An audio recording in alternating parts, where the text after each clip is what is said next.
What's up, family? This is your man, not your boy. Go Black to Africa. Peace and blessings to each and every one of you all that are in. I hope that your morning, your evening, your afternoon is as beautiful as mine is. Some say, that being today is supposed to be the Shabbat for some people, even though we know many celebrate from yesterday until the evening of yesterday. But, this is the day that the Lord has made. I'm gonna be glad in it, and all these different things that we say.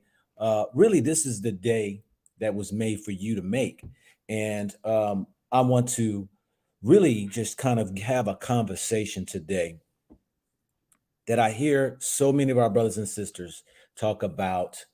America is great, and for whatever reason, we have been indoctrinated to believe that. I know that that is not the case. America is great. Okay. But before that, let me give shout out to each and every one of you all coming in. What's up, Aubrey? Yes, hello to you. Uh, how you feel about the FBA? Never Hungry Again says, how you feel about the FBA? Now, Never Hungry Again, I don't have anything thoughts about the FBA. I don't tie myself to groups, organizations, and those things that really try to we have so many groups that we want to identify with instead of identifying in a situation that we're in. Let me say that one more time. We're so busy trying to identify with an organization, a group, institution, that we're forgetting to identify the situation that we're in. What's up there? What is this right here? I can't even read that. Thing culture. My man went to church for a second. Well, you know what? Hey, I graduated church. I tell people I graduated Christianity. That was nothing more than just a teacher, a stepping stone on my journey to understand the spirit of things. Not what they told us is supposed to be a man thing, an image. We're caught into images and pictures and depictions and these belief systems. Nah. But I don't want to really go down that road there. But yes, I'll address some of the things before we really get into how are we really stuck in a place that we need to escape. We're talking about escaping even from the mind. We're talking about sometimes escaping from a place that you're in, escaping from people that you are in. Many of us, majority of us, are stuck in lies. And many people, it's hard for people to believe that. It's hard for people to believe that our stinking thinking has us and are holding us captive and holding us captive into a place to where we should not be. I am going to start to really change this whole channel in a way to bring in a conversation of opening the eyes of the relationship you're having with your man, America, damn Erica, or your woman, damn Erica. We can sit back and talk about relationships that are in our household or people we're with, but how is it that we can't even recognize the situation we're in a relationship with damn Erica, put the D in front of America, capitalize the E, damn Erica. We don't even recognize that the bad relationship we're in, and yet we'll hold on to it and fight to be within it and not recognize how abusive and how much of a hindrance it is keeping us from the liberties and the freedoms that are due you. Peace and blessings to each and every one of you all that are coming in. It's good to see that you are alive and well. Please let me know where you are right now so I can at least give an acknowledgement that we are all around the globe. So wherever you are living at currently right now, where you lay your head, please put that out there for me. I love to see where our people are, how we are all spread out and about, and that, this message here that I have today, I hope that it will do you some good. I'm 56 years old. I've been through a whole lot. I've learned a lot. I had my ups and downs of life. I had my success and failures, if you want to call it. I have had my marriage, divorce. I'm now into my seventh marriage, seventh marriage, my 7th year in my second marriage. And, I have, between me and my wife, we have 9 children, have one grandchild. And I've come to a place to understand, damn Erica. I come to a place to know her very well. I have traveled to over probably 40 countries. I have lived in over 30 something countries. I have been around the globe, except for Asia, as far as I've been in, Asia, Euro Asia. I lived in Turkey for a year. But anyway, as y'all bring in where y'all are living currently right now, let me give a shout out to you. Wanna be Mystic, Ohio. I'm currently in Ohio right now. Gladys Harris, Detroit, Michigan. Shout out to you. Richmond, Spain, Malaga. All right, Malaga, Spain. Please shoot me an email. I got to go to Spain. I said I'm going to hit Italy and Spain because I got to dig into the library to go ahead and even show you all that the beautiful let's say that the where we were in their countries and how we were royalties in their countries 5, 7, 800 years ago.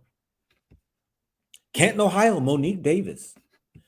I am in northern Maine, says Nam Ron. Okay. For y'all don't know, I've been to all 50 states. Netherlands is universe. SJ Logistics, Florida. TA's from Philly. Dorsey Parker from Flushing, New York. My screen just flipped. King J Rock, 1979. St. Louis, the show me state. Yes, my mom is from St. Louis. My daughter lives in St. Louis. KN. Hey, smiley face to you from Ohio. Jaleel, Aubrey Smoak, Low Country. Okay. Smoak. Who else we got in the house? A Rising Diamond Beauty, Houston, Texas. Let's see here. Karakman Kemet, Atlanta, Georgia. Somebody says, what does Netherlands is doing here? We're all over the globe, yo. We're all over the globe. KN, Gahanna, Ohio. All righty here. You my neighbor. Actually, I'm right up in this place. Shakir Shabazz, Shakir Shabazz, Ohio. We got a lot of Ohioans up in here. Yuluum Yanga is from Friesland. Where's Friesland? Friesland. I think that name was changed, wasn't it? Was Friesland? Where's somebody? Help me with that. LaGrange, Georgia says Abia, Israel. Into deep St. Louis, Missouri. Maxime Saint Just is Haiti. Hey, shout out to Haiti. Peace and blessings, you all. Y'all that in Haiti, I hope all will be well with y'all. And, it is a sad day. Let me just mention about Haiti and how an awesome history of Haiti and how they obtained their independence and have been punished by European white people for obtaining their freedoms, their liberties, and that they have been shunned, shut out, and have been with sanctions, with crooks and robbers like Clinton's going in there destabilizing the community when it came to the crops of corn. When you have America and Europe and all of them have been strangling Haiti to cause coups because they stand on their own and wanted to be free, but yet chokehold them by not receiving those goods and those minerals and materials to be able to build a country. America has done this to not only Haiti, but have done it to many countries like Cuba and other countries that try to be independent, but want to be in a fair trade game with the rest of the international world. These European countries have strangled these places, and to this day still do a lot of African countries, which I think it was Zimbabwe that just came out about the unjust sanctions that America has put against them. You see, you got to understand that this is not about you and your little house that you live in, family. When we talk about is America great? You got to know what goes on behind the scenes of what America does and stands for, and how the horrific atrocities that it still does to this day against nations.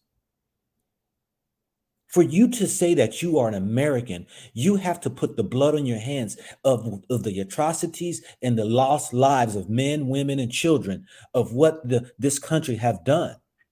I've served in the military for 20 freaking years for this country. I had to repent with a grieving heart of me playing a part in the destroying of not just people that look like me, even also in the Arab world, in the Asian world, in any other world, that I played a part in the destruction and the dismantle of nations because of the selfishness of these European people who has only one goal, and that is to continue to protect their wealth. So how can you say that a country like America is great? And I'm gonna open the lines up because I want people to try to convince me and share with me, why do they think America is great when you only are sitting in American soil and don't even have a clue what's going on internationally with the powers that be that are causing horrific issues around the world? I want y'all to look up BRICS, BRICS, and it might soon be BRICSS. BRICS stands for Brazil, Russia, India, China, South Africa, and soon to be Saudi Arabia. It's a formation of countries that have decided they want to go ahead and create a system that is outside of the American dollar. They know that America's power have been stemmed by what was created in the 1974 in the exchange or sale of oil would have to be done with the American dollar. These countries realize that even America, because of the strength of the consumer like you who buy and purchase things, that mighty dollar causes the country to be strong. But they have figured out, and many African countries and other countries are realizing that the advantage of America and why it is so rich is because it prints its own money. And because of the sale of oil and other commodities in the American dollar, that has kept America strong. But because of these countries now, these five countries, I said Britain, excuse me, y'all, Brazil, Russia, India, China, South Africa, and soon to be Saudi Arabia, they are now putting together a thing that is the central bank of digital currency. And even though a lot of countries are going that route, what they want to do is back it with commodities and gold, and remove themselves out of the American dollar. This will be catastrophic to America, where the American dollar will basically fall or cripple. And these nations are realizing they have been supporting America, and yet they are now wanting to go ahead and do their own thing. Please look up BRICS, BRICS, and educate yourself of what's coming down the pike when it comes to this economy that you're so used to. Every nation over history has had its time in being the one in charge. Now, this is not a scare or fear tactic. This is about maneuvering and shifting and positioning yourself to prepare for what is coming down so that you can have more options in how you do for your family's family. So when I was in the military, I worked in various organizations. I've worked in headquarters Space Command. I worked in Ninth Air Force headquarters. I worked in defense intelligence agencies, NORAD, North the North Airspace Command. I've worked in, I even forget the name of NORAD, but anyway, I worked in many of places. 363 aircraft maintenance. I've worked in many of places. I was a first sergeant, did a lot of stuff, but I had the privy to work in intelligence. So I understand a lot of things that go on that many people may not have the privy. I've worked in places to where I've had information that many people did not have. And so I get to be able to see some of the ways of how not just the military force, but also American government and what its history has been in order to try to keep it supreme. Is that we live in a day that now countries are waking up that they don't have to do business as usual in this so-called supply of oils where you have to buy it by American dollar.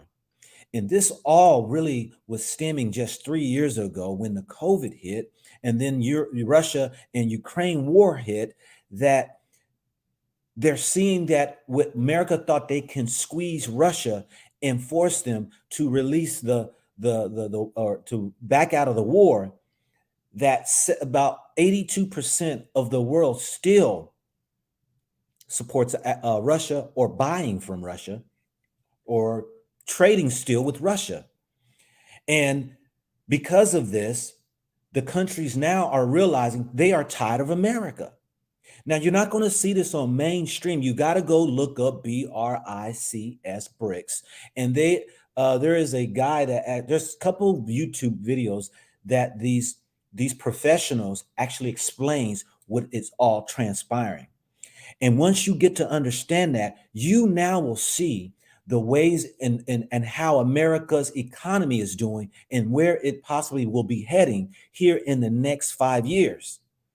This is why I have said you have to diversify, diversifying yourself to put yourself in other countries, to find yourself in other places, so that then you not just diversify money and investments or diversifying maybe, your portfolio in retirement in America, but actually being internationally minded to where you can position yourself to go anywhere. Nothing precludes or prohibits you from going to countries and submitting resumes to companies. Nothing prohibits you to step into countries and understand their way of living, how to navigate through and be able to position yourself to make it a way, if need be, to have a total different life beyond just America. You see, I have a residence in Ghana. I have a residence in Tanzania. Driver license to include property. I have to include 3 properties in Africa. Soon to have a property because me and my wife strategically are placing ourselves in different economies. Soon to be over in Dubai. This is what we're doing, spreading our wealth and making way for us to not just have all our eggs in one basket. Now, I know many people are going to say, but go black, man. We ain't got those means. Yes, you do have the means. You have the means to put money to an airplane ticket, to go visit a country and understand how things work. You have the means to go on the internet and review and research how other economies and what is going on around you, like BRICS. You have the means to do so much beyond just thinking in an American way. That many of you all believe that America is the greatest country in the world. And when I ask the question, please explain to me how it is, many people who make that statement has never even left America. Many people have never even lived in another country. Many people don't even understand other countries' economies. What I'm saying, family, is that it is time to prepare, not just escape physically out of a country, but escaping out of your mindset and where you stand and what was been told to you, and you believe that to be the ultimate truth.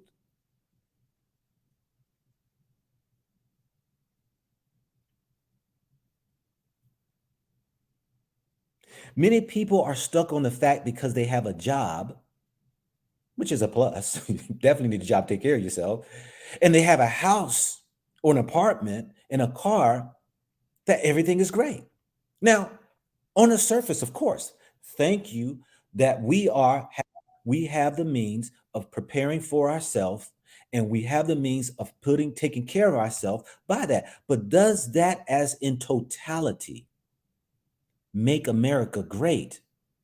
When you really, if you lay all the cards out on the table, especially about the conditions of Black people and how much we get paid compared to your predecessor or your your counterparts, your colleagues, and the opportunities that are presented to them. And when it comes to business, or maybe it comes to housing, or it comes to job opportunities, when you really lay it all out, whether it's the judicial system, when it comes to, more of us are incarcerated than most, when you look at who are in poverty, the wealth gap, when you start to lay it all on the table, is it really the greatest country? For those who don't know, and I see Casey has called in, you must show your face on this channel. This is not no social media. This is grown adults. We have conversations to where you can back up what you say, be man and woman enough to show your face, because believe me, I've pissed off a lot of people. I've had death threats. I have people everywhere I go approach me. Hey, Go Black, I see your channel. I have people who approach me by the things I say and my beliefs, that some people come with me with attitude, piss them off. So be it. And we have to be men and women to be able to stand and look one in the eyes and share our opinions, our views, and why we would believe or defend what we do. So this channel here is an adult channel. This is only for the strong adults who have it to be able to show their face. And I know some of you all maybe ain't made up this morning and you ain't got yourself together. It ain't about that to me. I don't give a how you look. That's our problem. We put on too much makeup, masks. We want to we want to dye our hairs, and we want to put on wigs, and and that's not to beat up anybody, but can we just be genuine and real and come to the table of discussion in who we are without having to present ourselves as something as like we're just, this. I'm going to put a library of books behind me, or I'm going to put my degrees behind me to show that it validates who I am in my talks. I don't need that. I think I have shown myself to be credible in my experience in talking with people, that they realize that, you know what? I can give a wealth of knowledge and help people in the gold nuggets that I share. So you got to show your face as you come in, Justin Pinkney. You got to show your face. KC, you have to show your face if I'm going to let you come in for us to have the conversation. The topic is right here: is America great? Is there a great escape? Should we seek out other countries for the betterment of ourselves as well as our family? The link is in the chat, because many people, they love to call themselves Americans, and to each his own. They love to defend being Republican or Democrat, to each his own. But nobody has explained to me how America is great for a people. And not just even for Black people. This right here topic, I don't care if you white, you can come in, because there are more poor white people in America than there are middle class. But the stats do not lie. When you see that majority of our people who are of color lags way behind. Black Lavilli, thank you for your heart of giving. Exactly, brother. Go Black people. People can start to buy and open a bank account in another country when they go on vacation. For some countries, you can do that. Now, the bank accounts that I have a bank account in Ghana. I have a bank account in Tanzania. Yeah, I think, and these banks here are ABSA. Those are banks in South America, because and I have another bank account that is from Stanbic, and these are I had to do my research, because when you talk about transferring money and you're talking about credibility and history, and even though those are European banks, more or less, I'm not saying European banks, most banks are backed by Europeans, or they're the ones who are in the boardrooms, you know. Um, you're talking about putting your money in something, then you got to really do your homework, because sometimes I did a video on a bank in Ghana, took off and ran with people's money. Wasn't credible. Anyway, let's go ahead and bring in our brother Justin. Justin Pinkney, what's up, Yes, my sir. brother? Good morning to you. What's up, brother, man? It's an honor just being able to talk to you face to face, person to person. I heard about you through somebody else I was checking out on YouTube.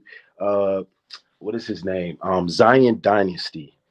And Oh, I my man Zion, Yeah, man. yeah. I miss him, man. I He has miss been that a brother. total blessing, like a total blessing. And just like hearing you guys go back and forth in your explanation on like a cultural face to face. He's teaching in philosophy, and I think it's beautiful. And then you coming in from another angle and showing like the actual cultural side, what we would be going to, the pros and cons. And so I just want to thank you for that. With that being said, I've been trying to, reach out to my circle, who God has blessed me with like pastors. I'm talking major pastors. I've had the testimony is crazy.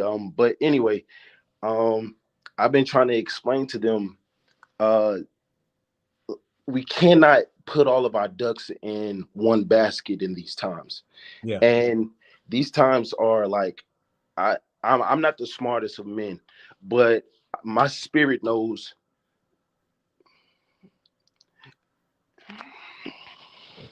it knows where we're headed. And like my own family, my mother, you try to explain stuff to them and they just push you away. And we gotta humble ourselves. We think we're Superman. We think we're invincible. We think, we have this mystical way of believing in God. And trust me, God speaks to me every day, like every day. Mm-hmm. But as people out here hurting, I had a friend commit suicide. We went to church together, New Birth, Charlotte. And if you know about New Birth, if you're on this channel, you've heard of New Birth before with Bishop Eddie alone. And he tried to make a vocal stance to the people. And I believe personally, they got rid of him Mm-hmm. Mm-hmm. before they ruined his name. So, I mean, listen, y'all, it's time to move. It's time to move. It's time to move. It's time to move. And I just want to thank you. Um, I want to thank you. Go Black to Africa. I don't know your real name, your actual name, but That's I've been okay. Yeah. following for sure. And I want to thank you, man. And I'm sorry to get on like this, y'all, but Nah, man. You know what, brother? Let me share this with you, my brother. Let me share this with you right here, man. Because I share your pains. I've dropped a lot of tears, man. I've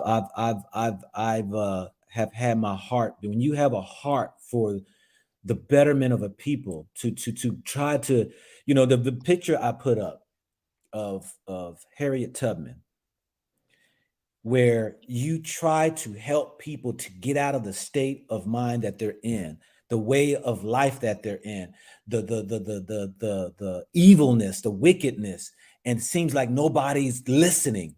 Believe me, bro. Hey, I have been there and am there.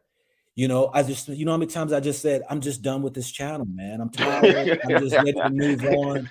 You know, all the I'm just debate and people going back and forth, just retardedness, man.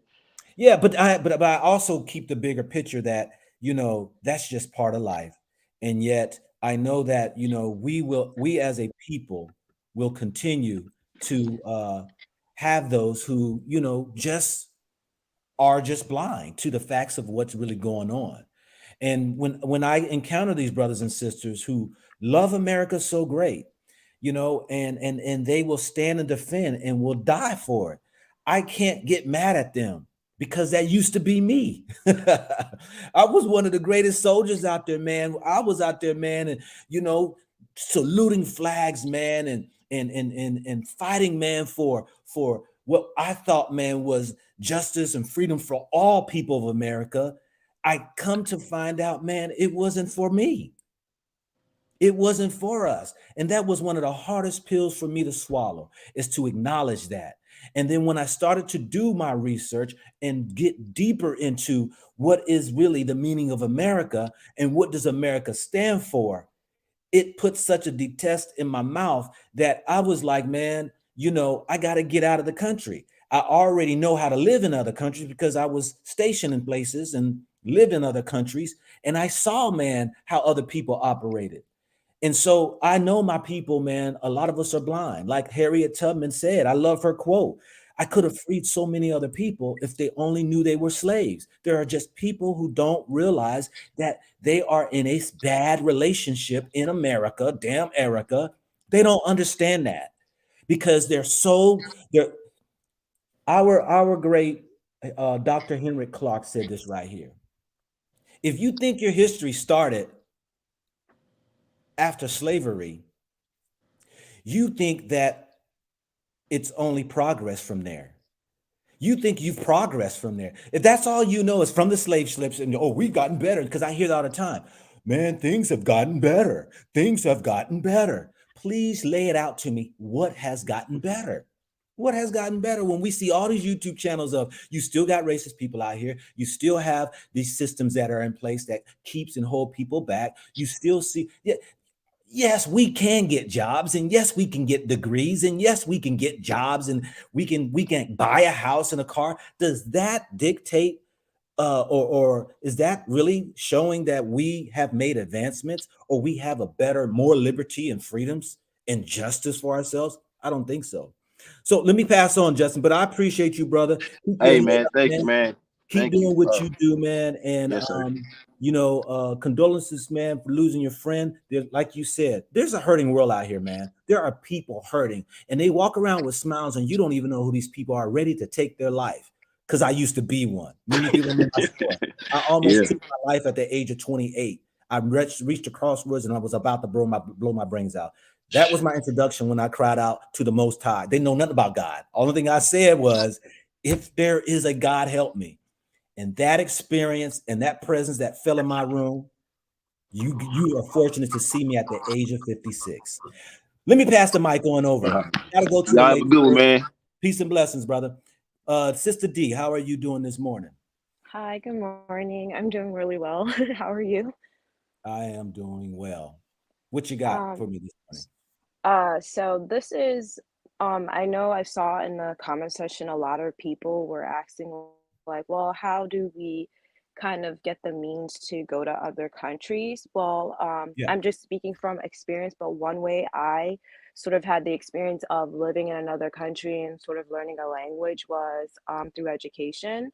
So a lot of people don't know this, but for example, I know right now our relations with the Chinese aren't so great, but when I was 20, I got a scholarship from the Chinese government to study at their university. Well, I like study at multiple different universities, and through like a year or two of just studying there, I learned their culture, I learned their language. So for some who may not really know, well, how do I get to a country that I really like, I would suggest that they try through education. A lot of other countries do give scholarships to American students to just go to their universities to learn. Like I had a monthly stipend, so my parents didn't have to worry about giving me money for food, et cetera, et cetera. So that's another means by which we can, I guess, at least get a foot into another country outside of the US. So I just kind of wanted to share that.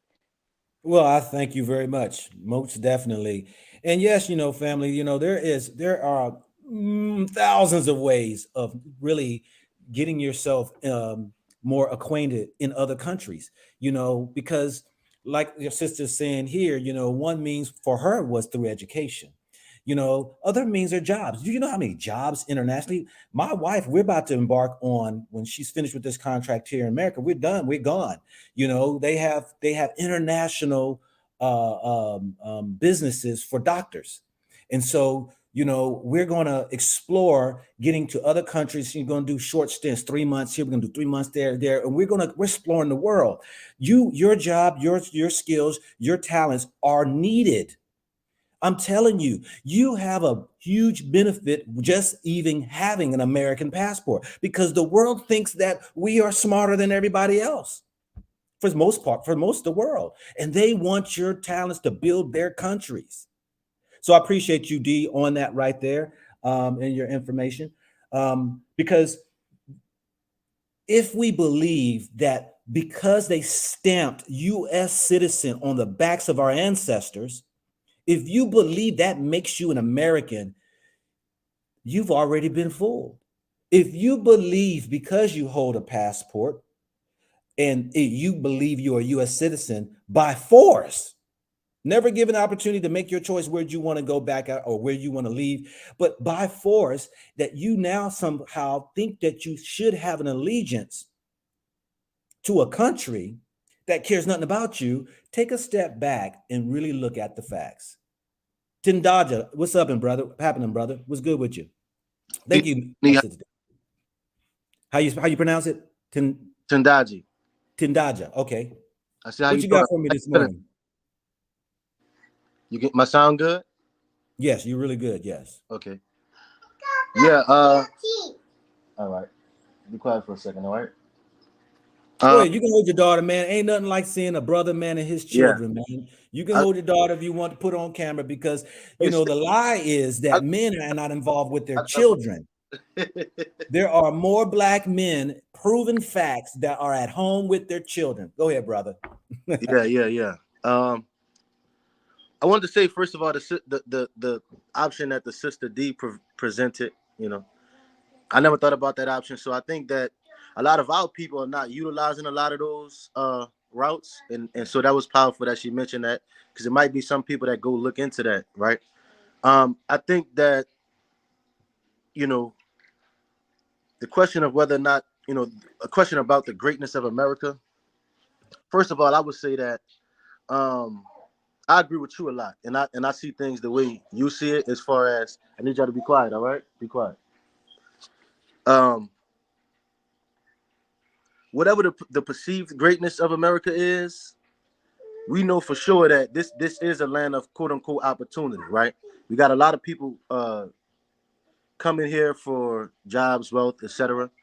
And I think that for us to be here and not take advantage of how easy it is to create our own opportunity, I talk about and let me know if they get too loud, man.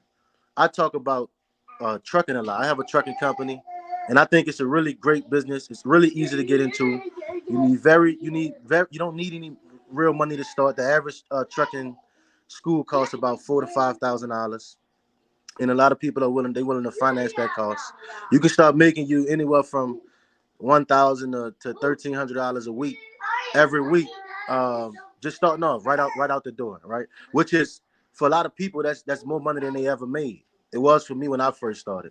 And then you get you some experience, and then you go, and I'm speaking about this as far as the how to be able to afford to travel to other countries, right? Because we can have it in our minds, but we got to be able to afford it, right? So you go get you a truck and start making you anywhere from $3,000 to $7,000 a week when you own your own truck. Each truck makes that. So, and even what you done, barbering. I think a lot of Black people, we need to get back to the trades, and stop pushing our kids into college if we see that they're not really equipped to handle what comes with that. I think a lot of us, I got cousins and nieces, they just go and getting in debt, and they're not even finishing. Like, years ago, a lot of them, whatever the graduation rate was, I don't know, but I know right now a lot of them are not finishing, or they're not utilizing the degree. So I say we need to get into the trades. Me and my wife, we starting our second company this year. We just moved from New Orleans to Atlanta, and so we on a path to doing the same thing you're doing. I want to visit. I want to touch different countries, and see which one the best fit for our family. So that's what I encourage. As far as the brother Justin who was on, he spoke about it cut out after I heard him speak about his family, and the brother got emotional, and that's a real topic, man, because I would just say what I've learned. I'm only 29 years old, but what I've learned is we just gotta lead. When we lead, when you start doing, and they can see what we're doing, people are gonna follow. Might not be everybody, but all it takes is one person. When they go back, they're gonna tell the rest of the family. I've had that happen in my life in many instances, and I'm sure you have too. And the ones who don't want to come, look, hey, you stay in America. You want to stay. You want to stay Yeah. in America. America's so great to you. You stay there. But just like the brother said, like I know my elders say, you don't want to put your eggs in one basket. And we realize that, especially the educated brothers and finance and having different companies and all of this, we realize that when it comes to everything else except staying in America, we so attached, right? We so attached because of what you said, the how they've limited our minds through the miseducation. We don't see anything past what is that? 1778, Mm-hmm. 1776. We don't allow our minds. 1500. Yeah. Yeah, so we gotta. A lot of people who are on this channel and other channels like this, they doing the work. So Mm-hmm. they want to see beyond a lot of them. You know what I mean? So I would definitely encourage watching channels. If you're on YouTube, watch channels like Home Team History, where you can actually see that, like you said, we fell from greatness. We're not just on an. It's like a chart. It's not just like we doing this. We coming up from nothing. Nah, we had to come down first, and now we got to we get back where we got to go. But America is a great springboard for us to do that, right? So if you can establish your economic base here, go ahead and do that, and then diversify um, to different regions around the world for security for your family. You know what I'm saying, and for your lineage. I appreciate you, brother, and you're on point there. And everybody has to, start somewhere. And my thing is that, like you're saying, you're at least now taking those steps to do for you and your family, venturing out and want to internationally travel and explore the world, because this is a huge world. And America is not the only place that you're supposed to live and die. It's not the only place that you can have a place that you can call home. But this is the lie that we have when we've been indoctrinated to say the pledge allegiance to the flag, and we sing God bless America, land that I love, all these things. And so, when like I see you with your beautiful children, you have an awesome responsibility, man, to build a nest for them, to make way for them, because you don't want your kids. What America tells you is to recreate and start over again.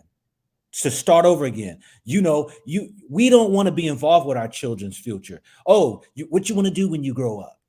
And then you put your kids in school and they got to start and chop down a new path, and start over again, when we should be building to pass on so that they take it to the next level. But we've fallen into that lie. We fall into a European way of living, a capitalistic living. Every man for himself. Forget your family. You do for you, and then you go ahead and ravish through whatever you make. Don't leave your children nothing, and then have them start over from scratch. And we got to change that. Exactly. If it's one thing we can learn from being in America, relating to what you just said, there are stories, and our minds have been victimized so much, right? So we've had to walk a tight line between um, you know, the real true history, and then letting ourselves become victims to the point where we are debilitated and don't want to do anything because of we know so much history, and we just victims. Well, we know so little, right? Because we don't have the full context of history. And so when you look at America, we can learn from when we walk down the street and you see Chase Bank and you see these long-standing companies. These were men who weren't living for themselves. They were living for families, right? For families other than themselves. Because if I have a trucking company, I need somebody to provide for me the maintenance, right? And so I go connect with another family, and now our families are connected. And then Yeah. they need fuel. So they go, instead of just going buy fuel, they're gonna go to the plant and they're gonna sit down with another family at the table. Hey, how can we negotiate a price where I'll only buy my fuel from you? And this works, and I'm not just talking about trucking and industrial work, but in every single industry, these white men in America, they've sat down with each other and found ways to where everybody can live and thrive. And we have to do the same thing. I wanna give a shout out to there's many brothers and sisters on the continent doing a lot. And I think especially as Pan-African minded brothers and sisters, we hardly ever, and that's when I first found your channel. That's one thing I liked was you had other people's videos on your channels showcasing what we were doing, right? Those videos in one place in the playlist. There were playlists right there where you can go and find. I don't know if you still have that, but I want people to go check that out. Yeah. But like brother Jerry, for instance, brother Jerry in Pram Pram, Ghana, I think what he's doing is powerful. You know what I mean? Who's that? You broke up. Jerry who? Brother Jerry, is my sound good? Yeah, go ahead. Brother Jerry in Pram Pram, Ghana. He had the African ancestral wall, and I think he's Yeah. built a school, right, and all of that. So it's many of us doing good things, and I just wanted to shout. You got brother RJ Maki in Senegal putting in work with Al Cable Line City. So it's many people, and I want to shout you out. You know what I mean? So I saw you in Tanzania.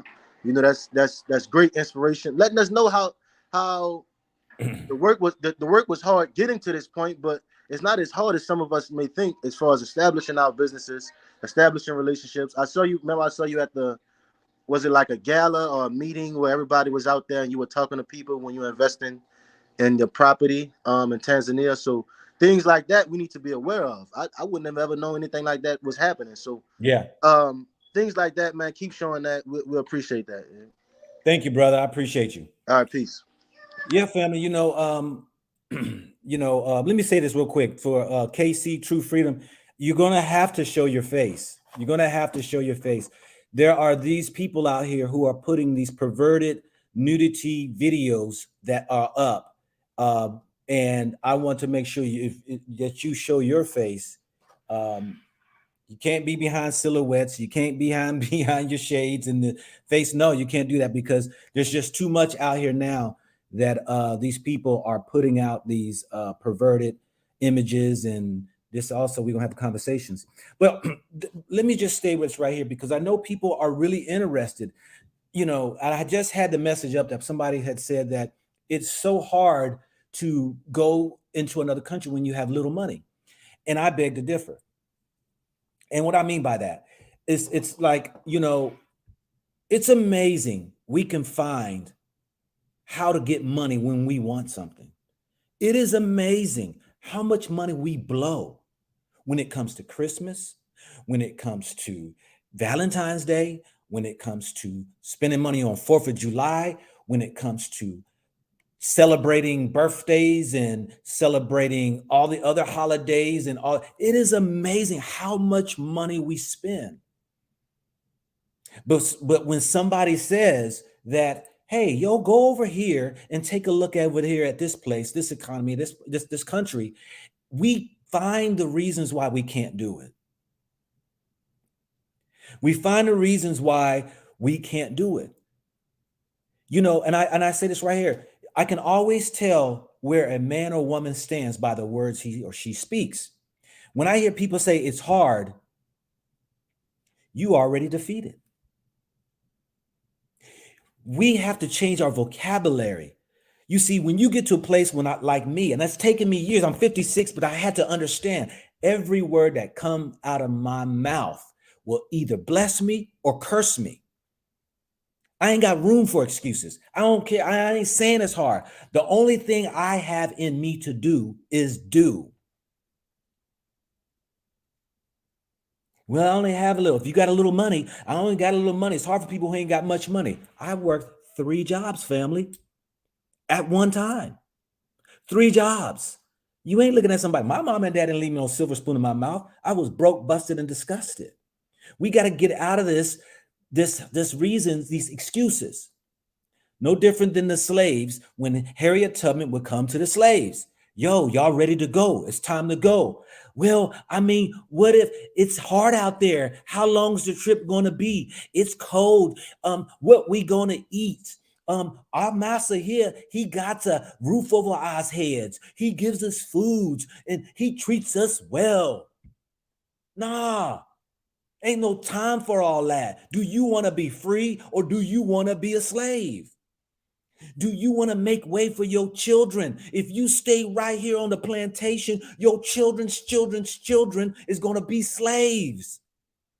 Yeah, but I mean, but it's hard though. What we going to do? I don't know nothing. There are people going to the north. There are people leaving this region. There are people restarting. There are people who's going to fight, scratch, bite to fight to survive. This is the excuses that we say to one another.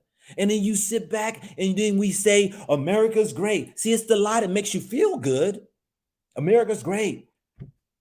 And I get it. When they told you that you go get your degree, you go get your job, you have achieved. And for the most part, yes, feel good about that. That you were able to overcome your hard life situations, the hood you come in. You had to walk past the drug dealers, the gangbangers. You had to walk through past the pimps and the prostitutes. You had to get through a messed up house. Mama was on crack. Daddy was on crack. Daddy's in prison. Daddy killed mama. Mama killed daddy. A lot of us are victims to a lot of this mess, and you made it out of that mess. And what a great achievement to say such. But there are those who are in these situations who they are stuck and they say, I can't do it. And I'm saying, yes, you can. And there are those who's made middle class or upper middle class, which is really small in numbers. 44% of those in the Black community have a high school or less education. 44%. That's 4 out of 10 people. 28% of Black population, that's 44 plus now 28% makes $35,000 to $50,000 a year. I think that if I've got the numbers right. You got 26% that makes $75,000 and above.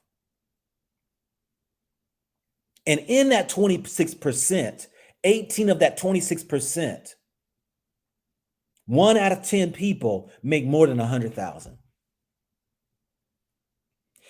What a great accomplishment you might say. But I'm saying, do you really feel good about that? Some people think 6 digits, I make 6 digits, I've achieved. Really? Really? No, family. No. Don't get caught up in that mix. Don't get caught up in that lie. Let me address this right here with Respect D Motherland said, and I'll come back. Respect D Motherland said this right here. Go Black. We waiting for you to escape for go first, like Black acres of the Gambia. Until then, you are just a visitor. You saying leave Africa or Erica, damn Erica, but you still not left yet. We waiting for you. What are you talking about? I'm international. I ain't left where? I just got back to the States 4 days ago. 7 days ago now. I can go anywhere in this world I want to go. I don't have to be trapped in America, Africa, or anywhere where they will allow me to walk into. Because yeah, they got these borders and these passports. But you have to move yourself beyond this. Oh, because people say, well, does that mean I got to leave for good? No. We're migrators. And you should have at liberty to utilize your passport to go into any place that you are welcomed. And there are a lot of countries that will welcome you. There are a lot of countries you don't have to jump through the hoops and get all these visas before you go and stuff like that. You can just go. And there are countries that you can become a citizen, get your residence, you can get all of these different places, and you can get into their economies and get into their systems and start your life in these different places. But when you have people who have so much doubt who hinder you, how can I do this? You're going to have to do. You're going to do because so many of us believe because we've made. Now, let me get back to where I was at. You believe that you're doing great. How many of you all own land in America? How many of you all have a paid off house in America? Because I'm gonna touch on some sticky things now because people think I own my house. No, you don't. Your bank owns it when you have a mortgage. This is the lie that they told you that you believe. And when I say that to people, they get caught and they're like, yeah, you are right. I never looked at it that way. You don't own your house when you own a mortgage. You don't own your car when you own a loan on it. And I can guarantee, and I haven't did the stats, I can guarantee you probably 9 out of 10 people do not own their house, do not own their car.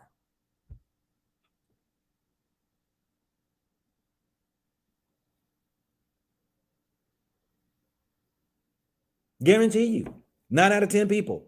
Guarantee you. And you think that you've accomplished something.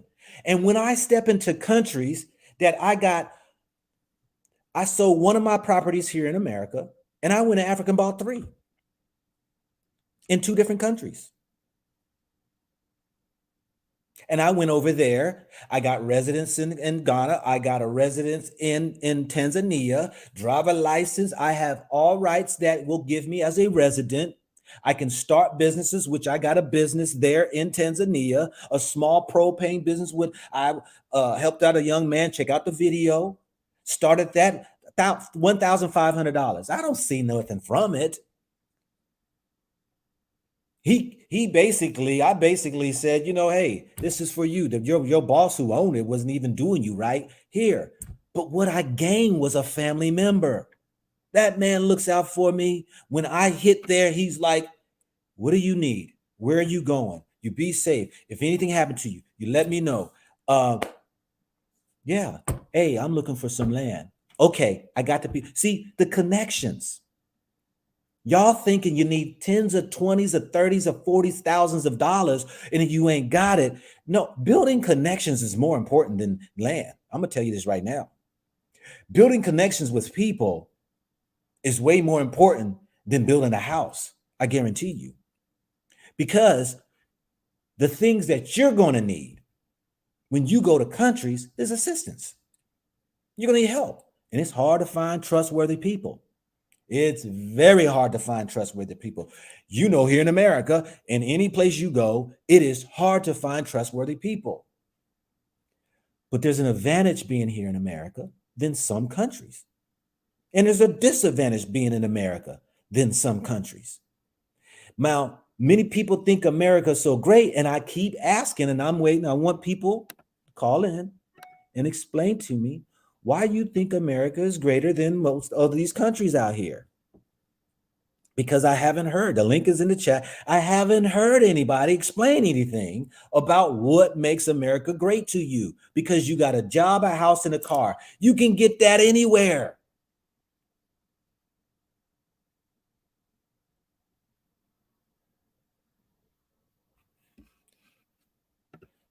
What makes you, Dom G, so fortunate to be in America? Please explain that to me.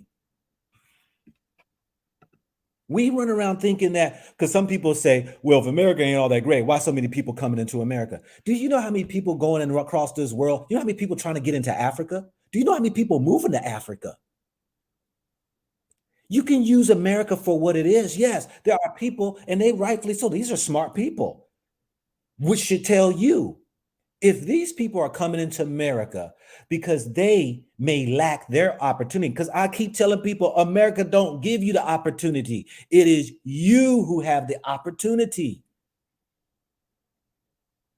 America don't make you get up in the morning and have to go to school and go to work every day. That's you who have to do that. America's not the one who makes you have to grind and take care of your bills and keep a roof over your head and buy food. America don't do that and give you that opportunity. That is you who do that. And if you got that same driving wheel, you could do it and take that anywhere. Anywhere.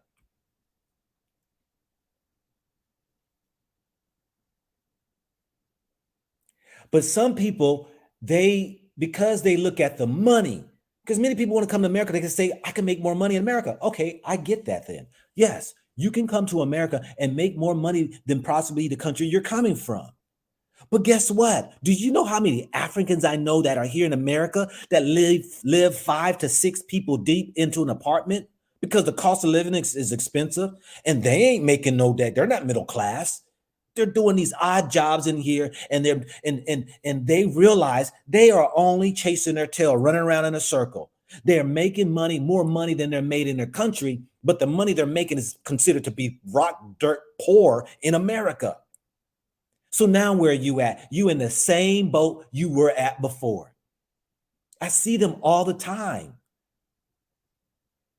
And people in Africa, and I tell them, tell your people the truth. Stop coming back home because you went to daggone Goodwill and bought secondhand clothes that got polo on it, and you got your clothes, and you up here got $100 in your pocket, and you trying to flash in front of your people like you living large, and you don't own no house in America. Majority of Africans don't. I know some people who are successful who are Africans in America, own their own. When I say own, they got house loans.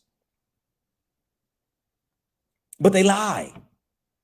I see these people and they go back and everybody's all jealous of them. I want to get to America. I want to get back. I just did a video of them African brothers there in Ghana who's talking about they want to come. I want to go to America and work because y'all can make more money. Do you know how many black people in America make money and they poor?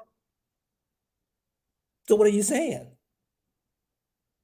All right, let me bring in Demetrius Robinson. Demetrius Robinson, what's up, my brother? How are you doing today? Good morning, brother. How are you doing? Can you hear me clearly? I can hear you clearly.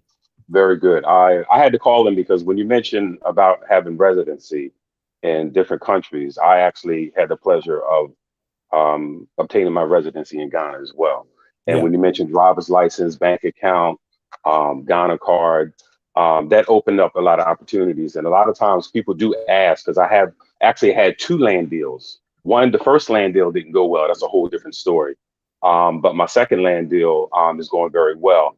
But that, even the first one that didn't work because I had my indenture, that allowed me to obtain my residency permit. Yeah. And I had a blessing that happened to me 2020, March 2020. When I visited Ghana, I was supposed to be there for 3 weeks. And as you already know, they had a lockdown. And they locked down the borders, they locked down the airport during that time, and I had the pleasure of staying there for 6 months. And during that period, I was able to obtain, again, my residency, bank account, IDs that allowed me access. And I never thought that I would be traveling back and forth to Ghana, but I travel back and forth 2-3 times a year. And I do have a job, like you said, and I have a number of hustles. And a matter of fact, I finished grad school and I'm looking at shifting my employment to remote. And yeah, America is an opportunity. I'm actually engaged with a sister who is an immigration officer in Ghana, who I met when I was getting my paperwork together, renewing my residency. Wonderful, wonderful sister. And one of the things that I learned, and I know Brother Jerry as well, and a lot of African Americans in Pram and other areas. And what I tell people about building, because the first thing people want to do is build over in Ghana. And I told them, I said, just like you mentioned, it's important to build relationships. And another thing that I tell people is don't do over there what you won't do in America. And what I mean by that is this. If somebody says they want to sell you a house in Mississippi or sell you land in Mississippi, you're not going to just throw money out there and trust the individual. You're going to visit. You're going to say, okay, what's going on in that area? Who lives in that area? Before you even do that. But a lot of people romanticize the continent. And this may offend some people in regard to their romantic type of idea of Africa, but Ghanaians in particular, or even just Africans in general, they're not our brothers and sisters. They're more like distant cousins. And when I say distant cousins, we still have a barrier in regards to culture, and we have to close that so that we can become brothers. Because I've had distant cousins become brothers and sisters. So I just wanted to share that because you kind of triggered a response from me, and I said, listen, I have to get on. I have to share just so that people know that it's just not you saying this. It's just Yeah. not you experiencing those things. And I appreciate the fact that you are speaking and you continue to speak out in regards to what we should do. And the young brother who was on before them, 20, 29 years old, and he already has this mindset is very liberating. Yeah. And the last thing that I want to mention, when we travel and when we want to set up shop other places, we have to get with other African Americans, other Black Americans.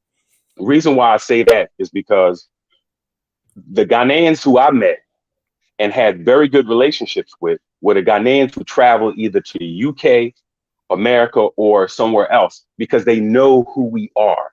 Mm-hmm. As Black Americans. They know who we are. They know our expectations. They're not looking at us as a dollar sign, or they're not looking at us as someone who, well, they have money. Let me see what I can get out of them. Yeah. A relationship can easily be built, but when you are working directly with your own people, and this is something that I actually, and I'm sorry, you can cut me off, or you can jump in anytime, if I'm going too long. I met a brother who unfortunately passed away, but his father is Ghanaian. His mother is from New York, and he lived in New York most of his life. And I remember meeting him in Accra at a wonderful guest house and lounge. It's called One Corner. I don't know if you've ever been there before, but he sat down. He spoke to a number of us. He said, "Listen, African Americans have to boss the industry when they come to Ghana." I said, "What do you mean?" He says, I sat down with some Lebanese and some other individuals, some Ghanaians, and they asked about African Americans. He said, well, African Americans are here, but they don't have restaurants. They don't have any restaurants. And I said, that's a good point. And he went on to explain. He said, when you have people that migrate into different countries, one of the first things that they do is they have restaurants because food is at the center of people's culture. And that is the easiest thing to share with other people to expose them to culture. And we don't have any quote unquote soul food restaurants. I said, wow. He says, that is an example of what we have to do. We have to boss the industry. So when we get in, we have to unify. And again, it goes back to what I said originally. When you have immigrants that come into the United States, they don't go to any American that, they think is, powerful, or they show that I'm American, talk to me. They go with their people who've already vetted services and individuals so that we have a community, because we do have to make sure that we're safe, we're secure, and our interests are at hand. And that doesn't mean that we don't embrace the culture, because that's number one. You don't go anywhere, particularly Ghana. You don't go there and just say, okay, well, I'm just going to bring my Americanism. And I tell people, don't bring that ish over there. Do not bring that ish over there, because the Negro stuff, we got to shed that. We got to shed that. We got to be very, very patient in what we observe and what we engage in, because we have to be very open. Yeah. And yeah. So that's what I wanted to share. But thank you very much, brother. Keep doing what you're doing. Also, man, you look good for 56. Appreciate it, brother. Just the fact that you look as good as you do and say what you say, it's an example of, listen, whatever this brother is doing, we need to do as well, because he's just not saying it, he's living it, and you can see it all over. You know what I mean? So I appreciate you, brother. Appreciate it, man. Appreciate it. Peace and blessings to you, man. Peace. Yeah, family. Hey, he's hitting on some points there, right there, as a person that has extended his boundaries outside of America and has made way, even connected with a sister over there working in immigration. You know what I'm saying? Sometimes you may not find a love where you are. It might have to cross borders to somewhere else, because it's a grand world out here. It's beyond in what we think, that the world is predicated upon our neighborhoods, our societies here in America. And yet the lie that's told across the media, that these countries are going through this or that or that or this, keeping many people really from walking into a blessing, and that might be in disguise. Anyway, let me move on right here to my brother DeBar. What's good with you, brother? How you doing? Good. So I how do you say, identify myself as Hebrew Israelite, minus the hate and all that stuff. But I agree with what you guys are saying as far as leaving America just based on other laws, other lands, because I'm studying it too. I've been studying for like 10 years. But people need to realize, especially blacks, it's based off of what's coming to America. Like war is coming. I believe in the scriptures and prophecy, and it's literally coming. I've seen it in visions, dreams, history. Even the elites don't want this place to progress. Like, you know what I'm saying? Yeah, So that's what it's based off of. What's coming here? The Asians, that war with Iran that's coming. And then if you seen the little Michael Irvin thing the other day, where another so-called Karen, that thing, they like slowly showing you like get back in line. They don't want you, and with Terrell Owens, they want you to get in line. Like get in line. What are you doing? You got too much confidence because we are rising up. We do have money and opportunities. Just like in Egypt, we was rising. They was like, oh, we don't know what side these people are gonna be on, so we gotta like try to do everything we do to stop us, and still doesn't work. But you know what I'm saying? Yeah. We're rising. You can see it. We have money. We have opportunities, and they don't like it. And and we need to move out the way because they got to get the. I'm not against white people because there's good white people too, but we have to move out the way because the punishment is the repercussions is coming to here. And the Most High is like, just move out the way, move, go. But we scared and we don't know. Yeah. Well, I appreciate that, brother. For you, where you out in California? In California, I'm planning to go to. I really don't want to say it, but I'm planning to go back east. Mm-hmm. Okay. So, well, thank you, brother. I appreciate you, man, and your words. All right, you're welcome. Yeah, family. I mean, it's when I say people get scared when I say go to Africa. Nobody said you got to leave where you are. So people, if you want to stay in America, stay in America. But look, broaden your horizon. I'm saying, move your mind out of just American way of thinking. Go visit a country outside of what you think is the best and only way. You will be surprised of how other countries are thriving, have just as much or if not more than America has. And you will find even the liberties and the freedoms that may afford you beyond than what you're getting in America. So people, I think they get afraid when I say, I'm not saying leave America like, oh, I got to leave for good. That's on you. Me, I'm finding my way that people, they think that, well, you come back and forth to America. Well, yeah, I can, because I can do that. Let alone I got family here. Nothing prohibits you from traveling traveling back and forth to America. That's what you want to do, So my thing is this right here. I live most of my time in Africa. And that's where I spend most of my time at. And then I come back when need be. I surprised my wife for our anniversary. That's what men do. You know what I'm saying? So I surprised her and she didn't even know I was coming. But yes, it's one of those things where we sit and talk about how great a country is and don't realize what else is out there for you. To speak out of ignorance only because of you watching a media who puts this propaganda, who has an attack against countries that they don't want you to know about, that you can get freedoms from and live and grow and be prosperous. They want to put the shame on those countries. I mean, 2023, I have people to this day. I just showed I'm gonna show y'all. I'm gonna bring it into my sister, but I'm gonna show y'all. People don't believe that Africa is still thriving. In certain countries, some are thriving more than others, but the opportunities that you bring into those countries is what will make that country great. And you can get in where you fit in at a small scale. The least you can do is go visit a country, no matter where in the world, because that's going to open your mind up. Fresh new ideas that come in. You know how it is when you stay in your hood, you only know hood stuff. You hang around people who just drink and smoke weed all day. That's all you just do.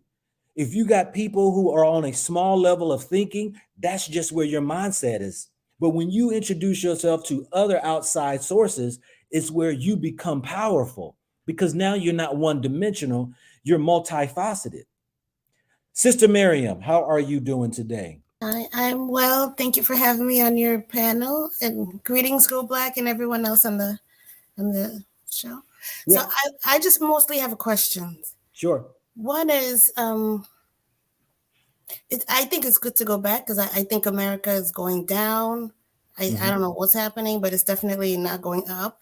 But my question is, how do we go back and not? I mean, I think if we go back and we don't tell the natives to beware, whatever that's in America will eventually come to Africa. But Oh yeah. at the same time, we can't be negative, scary. So how do you balance that? Well, I do that while I'm there, and my channel. I do that. And sad to say, Ghana is embracing America ways, and most countries trying to embrace America's ways. I did the video when Meek Mills was invited over into the Jubilee House of the president. It's like the White House of America. And then he did a video and he came back and apologized, but the president didn't even know who Meek Mills was. He was advised that he should meet Meek Mills.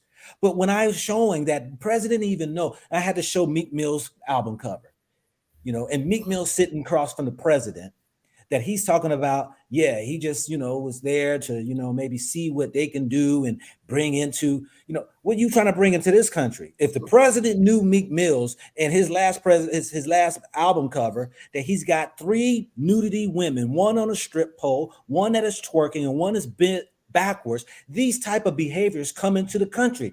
That's why I said Africa has to embrace Pan-African mindsets of people coming from other countries to protect it. Because if you let the youth of these youthful mind, or these corrupt mind people come in, they are swaying your people into have those habits.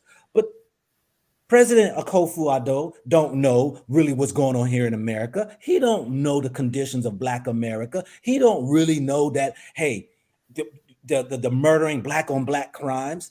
They think that white cops killing Black people is the biggest problem in America. No, it's not.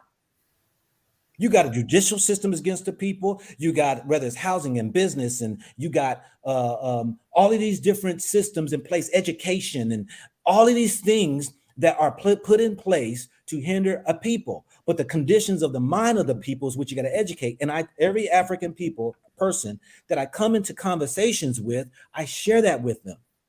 I share that with, why do you want to go to America? You're talking about money. What? Okay, you go to America and you're making $1,000 a month, but you only make $150 here. You're gonna have the same outcome, except for you're gonna be a lot worse situation in America. Why? Because yes, you make your $1,500 a month. That takes care of your roof over your head, food in your stomach, and maybe a little bit buy some clothes. And you're doing the same thing with $150, except for in America, it's playing craps. Why? Because a system that kind of holds you back and keeping you from really reaching your full potential, because you have to go through a lot of red tape and bureaucracy. I had to go through it. So to me, yes, if you want to come here and learn and take away the mindset of and go back, which a lot of Africans do, they take money out, they send back to Africa. They take money out, send back, build brick upon brick, build them a house. Okay, I get that. But you don't have more liberties and freedom in your own country that you do in America. I can guarantee you that right there. So it's educating. Yeah, I'm gonna drop off. I just want to say I agree totally with what you just said. I actually think I can't really say, I haven't been there, but it seems like there's more freedom in Africa than there is here, to be honest. Where are you? I'm in Chicago. You're in Chicago. Yeah. I'm gonna tell if it's, I cannot describe it or explain every person I've met who's come off of that plane, they're like, being here just for one day, it's like a load was lifted off of me. I'm saying, yeah, it's a total different spiritual component to it. We look on things on the natural eye. So we think everything's okay. I got a house, got a car, I got this. But yes, you feel the stress when you go to your job. You got to measure up to their idea of performance, and you got to work twice as hard. You know that you're getting paid less by doing the same job by the person who is white or some other nationality sitting right next to you, and you even know it, but you deal with it. All of these things that we deal with, that we know that is up against us, weighs heavily upon us. And then what do? When we act correct in front of our white bosses, our managers, and our supervisors, and we come back home, drink our drink, smoke our weed, and give our own family hell. all because of that pressure that we have to do to try to keep up and stay abreast of the competition that is out here on your job force. We know that. So I thank you, my sister, for coming in. Thank you. Brother Cooper. Brother Copper. Copperwood. Yeah. Yes, sir. How you doing? Yeah. Copperwood. Salute to you, brother. Thank you for having me on. You know, I be talking to my family about this all the time. Like, you know, we will never, ever, ever be able to own anything. Because first of all, how can you sell something that doesn't belong to you? See, this is where people get things, you know, misconstrued at. Just because you buy that car, your name is not on that car. If you really own this car, then why do you got to pay for registration? Why do you have to pay for insurance? You know? So if you don't have no tags on this car with no plates, what happens to that car that you quote unquote own? They gonna take it. So how can they take something that belongs to you? If I buy a pair of sneakers and I leave them outside my door, 9 times out of 10, they're gonna be still sitting at my door. Ain't nobody gonna take them. Yeah. You see, this American dream is all the illusion. It's an illusion because now what's going on? My grandmother's 95 years old. You know, she sit here and she tells me all the time that this country changed. Baby, this country done changed. Baby, I don't know what's going on. She always tell me that this country is gonna fall, and I already know it. I feel it spiritually, not only spiritually, but I believe in signs. You know, three to me, I believe in a sign. You know, so my mindset is this: we need to stop worrying about all this materialistic stuff that we're never really gonna own. I mean, a pair of Jordans for $325. If you try to resell them sneakers, you're not getting nothing for them. But if you buy gold, silver, or even put money for something that's worth something, you're going to see something back. You may not see what you put into it, but you're going to see some type of return. You see, our minds over here is that they taught us to spend, spend, spend, don't save. Yep. You see, when these white kids go to school, these white kids are taught finances, period, from day one. Why you think they walk around with the pro kids and the no-name sneakers on? Because that $350 is going to turn to $100,000 in about a year. Yeah. I mean, you know, the problem with us is that we are so hatred towards ourselves, man. Every day we look in the mirror, we got to put on a lipstick or we got to get our hair cut a certain way, and we got to put on a shirt and name of a shirt of a slave owner. We got to put these names on our back just to have the attraction of other people. Yeah. I mean, hey man, like I said, like you said, bro, and I love what you're doing, man. I love what you're doing. I'm always in the background, bro. I've been following you for a long time. I just changed my name up on here. Okay. But the more and more and more you come out with the peoples, bro, the more people minds is waking up, because now I'm having conversations where I live at where people I wouldn't even thought that was even woke. I'm down in the laundry room 7 o'clock this morning talking about you. You know, this is something good, man. This is what we need, man. I think more people need to come on and express how they really feeling, because truth be told, a lot of people don't have an outlet, man. They don't. The suicide rate amongst the Black Americans is very high, very high. We need to start trusting in each other. If we don't trust in, then you see, I always tell everybody, we're the only people who have prophets. Malcolm X, Martin Luther King, you know, Desmond Tutu. We're the only people who have a prophet. So if we can trust in these people, like we so-called trust in these black churches, why we can't pick someone to really hold our finances? If we can't trust one another, why don't we have somebody who's a treasurer who we can anoint as being the treasurer and start putting money into the account? You know what I'm saying? That's our problem. We keep thinking for self. That's why we're not getting ahead. What happened with the Ukrainians? When Ukrainians come over here, other Ukrainians bring them in. Just like the Mexicans, but the Mexicans come across the border, them other Mexicans are snatching them up, 10 of them in the house, but every last one of them got a car in the bank account. Black people, not happening. And that's our problem, brother. But thanks a lot for having me, man. We in the background, bro. We love you. All right, brother. Much love to you too. Yes. I mean, you know, family, he hit on some lot of great points, because, you know, it's about us engineering our minds, because our minds have been put into place. We're stuck on how we look and what we got. We're not even, and yet our minds are toiled with destruction. You know, people keep saying Babylon, America's going to fall. It is falling. You don't wake up one day and it's down. No, when I just at being 56 years old and can look back and see things are getting worse, It confused me when people say things have gotten better. These are the people who say they've gotten better are trying to keep you on the plantation. These are the type of people who wants to keep you in the mindset because they want you to vote for their so-called party or their candidate. These are the people because they believe that the system has that created them instead of them who's creating the system. You see, companies, corporations, and organizations need you. They're not just buildings there are people within those buildings that create policies and regulations and all that there. Your work ethic, your ambitions, your drive is what they need. It's not them giving you any opportunity. It's them taking your opportunity. And once you get to that, then you understand how much powerful you are. You know, many people are wanting to How do you do this?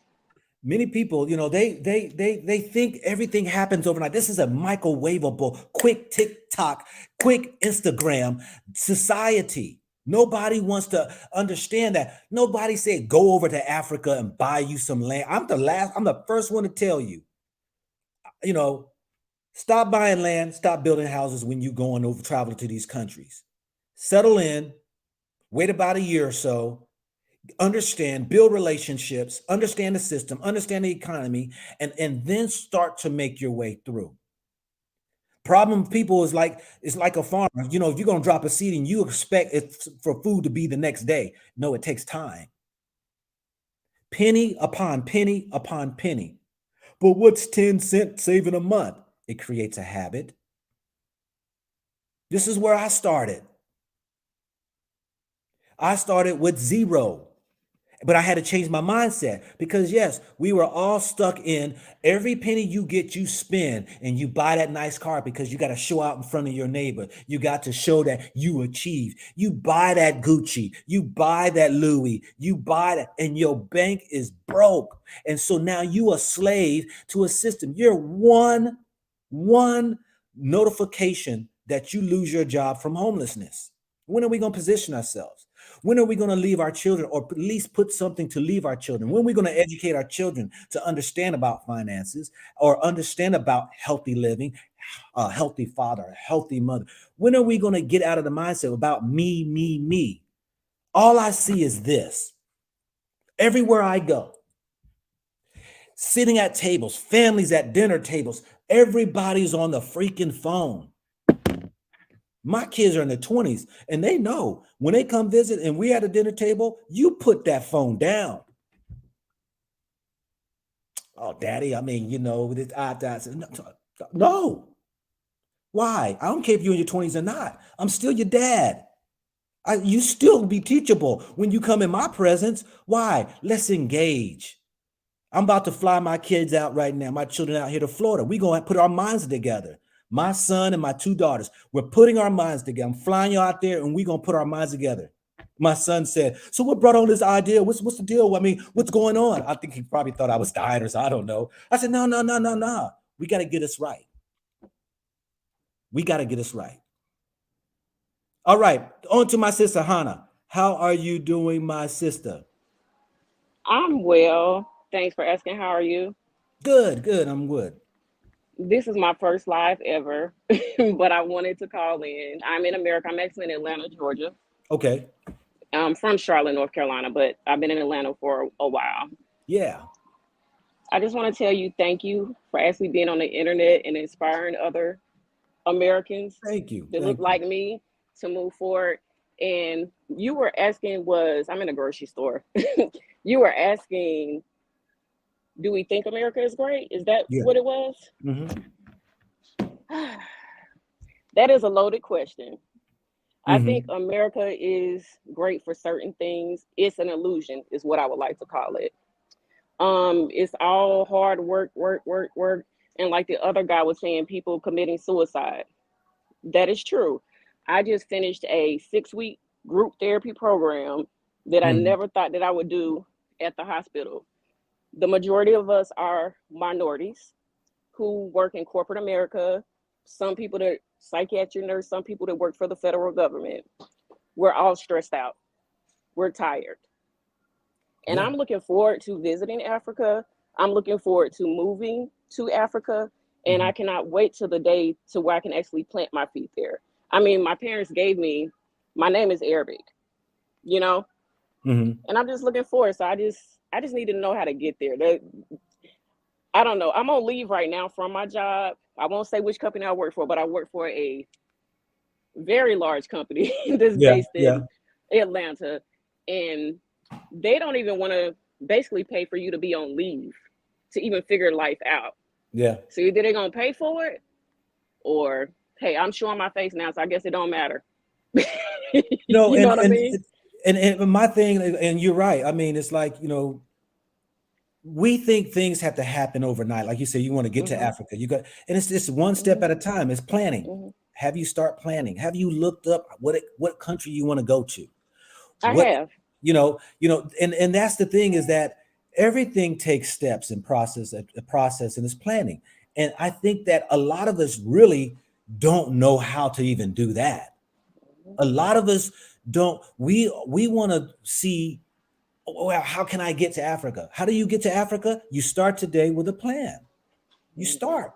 And most people don't even know how to do that. It's amazing to me, because they want to see the forest before the trees, and it just messes their mind up. They can't get past that. It costs this amount of money.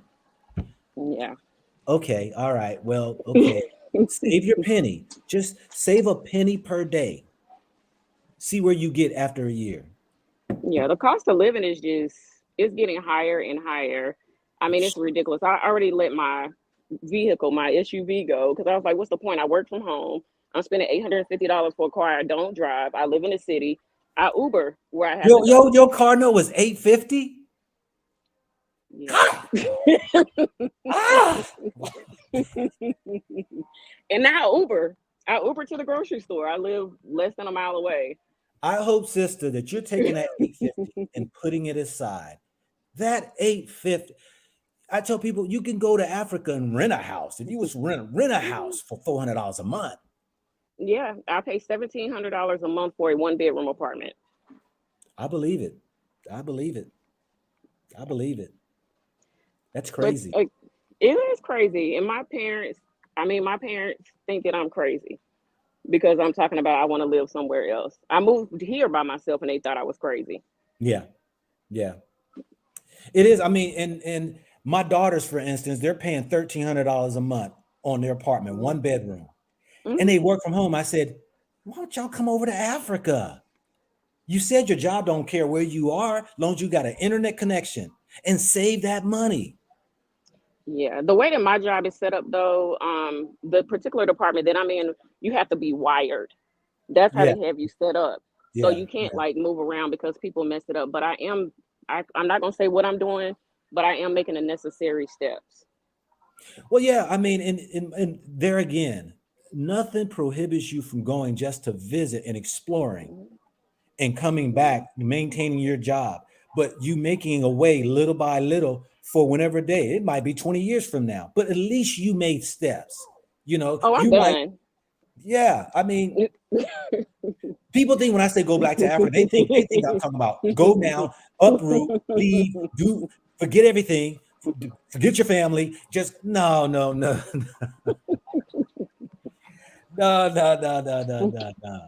But for you, if you got rid of your car note, I'm telling you, sister, you take that money and you do right by it and allow that to be your freedom papers, because that is a tremendous amount of money that you could be definitely putting away. Yeah, and I feel great about it. Yeah. Okay. Well, I thank you for calling in. I appreciate your words. Okay. Thank you. All right. You take care. Thank you. Bye-bye. Let me move on over to LaShonda Rooks. How we doing this morning, ma'am? Let me see. Hold on a second. Hold on a second. Okay, go ahead. Good morning. How are you? I'm well.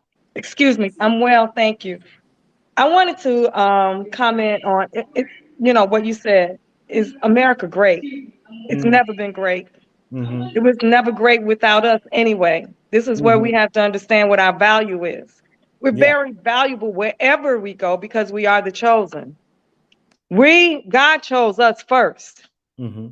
And what we need to understand is, like the man said, Copper, I believe his name was Copper. Yeah.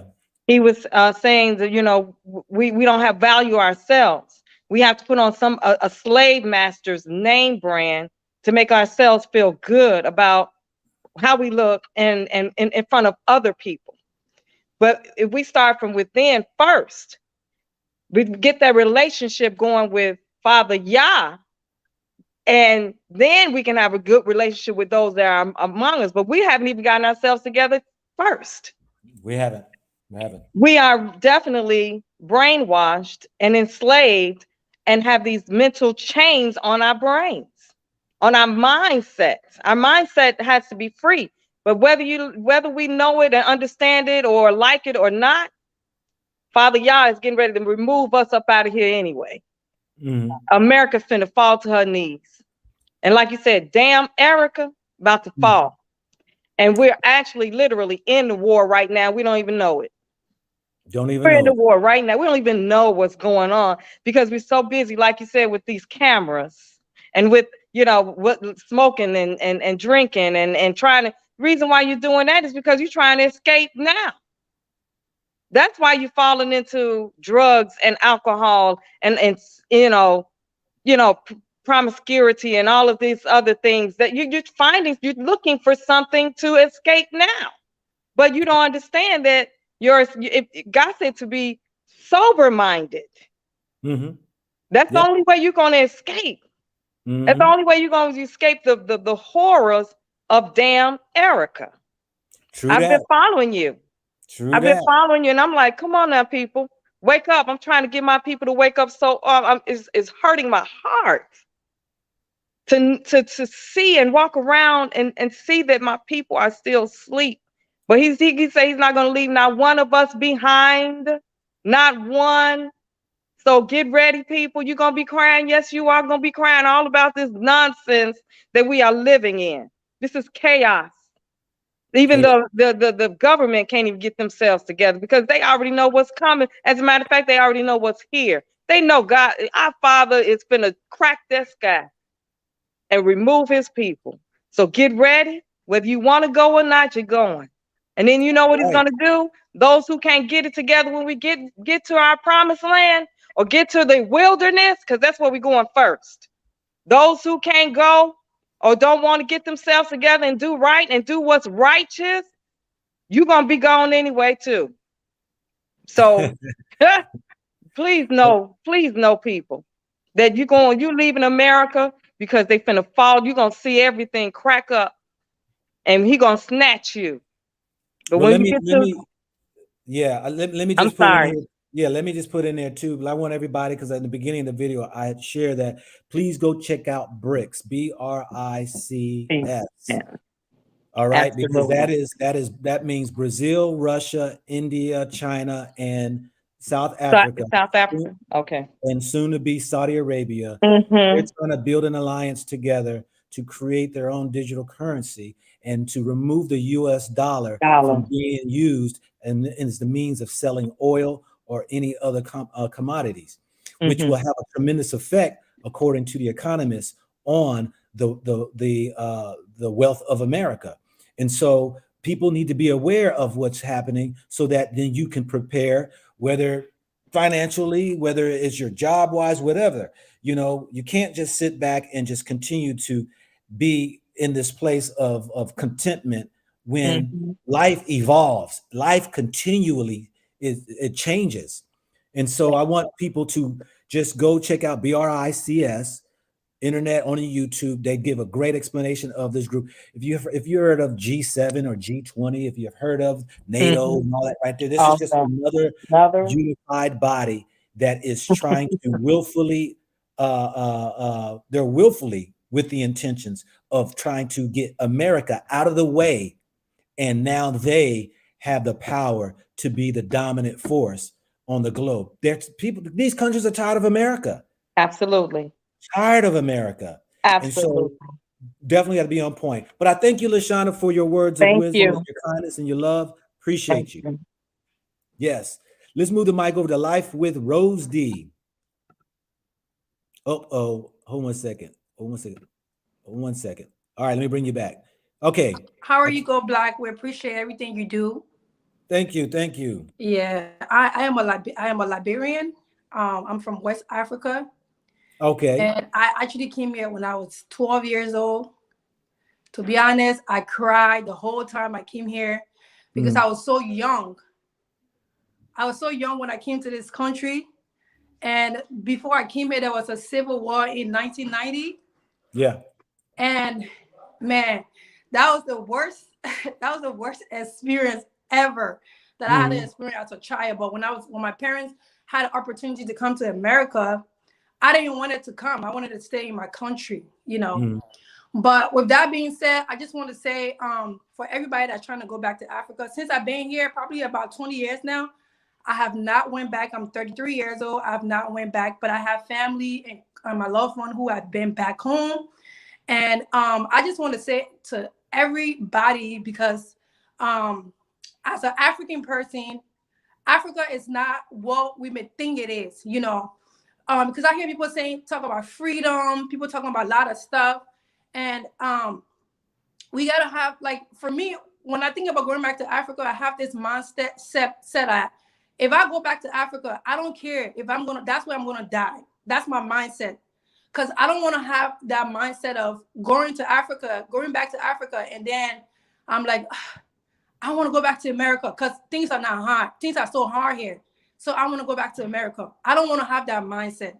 If I want to come back to America, maybe because I have my kid, because I have 4 sons, maybe because I want to come and visit my oldest son who's about to finish with high school, or maybe because I want to visit a family. I don't want to have that mindset like I'm struggling, so I have to go back to America. I feel like as African, we have this even my country, we have this dependent, like we depend so much on other people, and especially the Western world.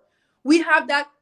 It's like, I don't know if it's like a drugs that they give us, that it's like we don't have this mindset like we don't know how to. And as Black people, like we have so much power to create anything we want to create and make life out of it. Pretty much, we have that. God's giving us the resources to make life out of things that we, you know, that can help us. But we don't. We have this dependent mindset. Like if I was single, to be honest, I would sell my house, work for a couple of years, 3-4 years, and I'll be out of here, and I won't have to come here unless I have to visit my family. So I just want everybody to know, as an African woman, if you have the mindset of going to Africa because you know it's freedom, no, it is not what you think it is. That place is beautiful. Don't get me wrong, but you have to have the mindset that I trust the Most High, and this is where I'm gonna die. And if I'm going back to America, I'm going back to America to see my family, people that I love, or whatever the kids is. But it should not be like, I gotta go back to get some money from the white man, you know, master need me. I gotta go back, I gotta go work and come back and make, you know, and do something. Plan good, be wise, plan good, and trust the Creator. Because we give people so much power. Like, I feel like we give people so much power than we give ourselves. God's giving us the opportunity to create. He gave us a tree to make a house out of it. And like the country that I'm from, if you do the history of it, African Americans used to live there. They went there. There's some native people that was on the land. They took advantage of them because they were listening to master, and things did not work out so good. So if we have this master, Oh, she fell off. Yeah, I mean, she makes some great points. I mean, a young lady like that making some great points. I mean, it's all about mindset anyway. I mean, no matter where you go, I mean, whether you decide to travel to whatever country, or whether you decide to move from one state to another, it's your mindset. And I believe we are typically our own worst enemies in our own stinking thinking, because we do not understand that the power that we do have by the words that we speak. And we've been conditioned to speak words of that's destructive. We speak words that are inferior, words of doubt, words of fear, because we have been so reliant on a system to do for us. And that's why you see so many people who are want to go to countries that they believe the country is giving them the opportunity without them realizing that It's you who have the opportunity. You have that same drive when you left your country. You have that same work habit, that same mindset, or whatever it is. You are taking it just to another country, and you're thinking because they got a job for you that they did something for you instead of you just did something for them. So it's all in the mindset. Let's pass the mic on over to Awaken with Mark. What's happening, brother? Good to see you again. Good to see you also. I am really calling because I wanted to look you square in the eye and say thank you. The reason why I want to say thank you is because I hope you recognize the skylights behind me. But anyway, you did a video in Zanzibar, in a town, I don't know if you want me to mention it, but Fumba town. Yes, you did.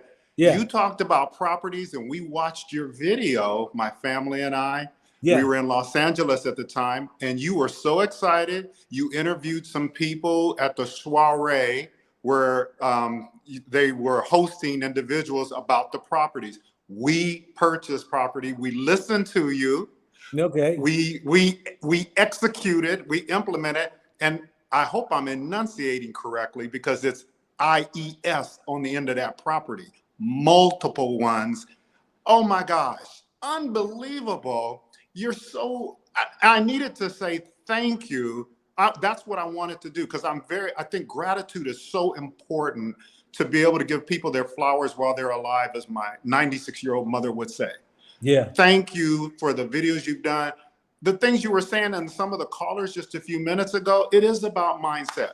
We're up here living it up. I'm a guy from not Chicago or St. Louis. I'm from a small town called Springfield, Illinois. I'm living it up here in Zanzibar. I'm in paradise. I spent a little time in Kigali, Rwanda. Life is off the chain. People say I look better. You know, I'm like 62 years old. They say, wow, you look good. You look healthy. Your my wife is on the verge of like 67, 68. Skin looks good. You feel good. Your couple of our sons are with us. They're happy. Things are going well. It is what you were just saying. It's about mindset. If whether you think you can or think you can't, you're right. And the other earlier lady was talking about the wilderness, and she was quoting the scripture in terms of the wilderness. It actually says the wilderness of the people. So it's going to be interesting how we need to detox. That is what I found. It's a different amount of time for each person, maybe 3 months, maybe 6 months, maybe a year and a half. Just detoxing that Western mindset to cleanse oneself so that you're able to not get in your own way. You have really been speaking the truth. Thank you. Hey, thank you, my brother. Peace and blessings to you and your family out there in Zanzibar. I should be out there, man, finished. I should be out there, I think March timeframe, because I just got an email that my third property out there will be finished out there at Seoul. Have you been out there at Seoul? We have visited Seoul. Man, that was incredible, beautiful. The sand and the sand is like flour. I couldn't believe it. And you can see your feet and see the fish swimming with you. Unbelievable. All right, brother. Appreciate you, man. Take care. All right. Thank you. You too. Yeah, you know, one of the brothers there, you know, it's about, listening to people who really are doing the work. I mean, because my thing is that it's everybody has their opportunity in life. They got it in them. You have opportunity. You know, don't ever think somebody's giving you the opportunity. For you to do that, you take away what now the creator's giving you. Everybody is a creator coming from the creator. Everything that you look at around you has been created, unless it's rooted in the ground or it creeps, crawls, or flies. That was given by the creator. But everything else we have built and created. And yet for you to size yourself down thinking you got to go somewhere and have somebody give you an opportunity instead of you bringing your opportunity for them, that's a total different mind game, because now you know how powerful you are. You start to know what your self-worth is. Once you understand that and your self-worth, you are a power to be reckoned with. But anyway, let me pass the mic over to Bloodline Light. What's good with you, my brother? How's everything? You are muted. Can you unmute yourself?